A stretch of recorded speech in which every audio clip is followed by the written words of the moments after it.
Hi traders, if you've recently subscribed to my channel, then thanks for subscribing.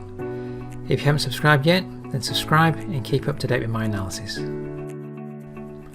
Now the Aussie yen reversed just short of 97.66 monthly resistance and then traded down all week. Testing 96.06 day support at the start of the week, watch 96.06 day support down to 95.85 weekly support.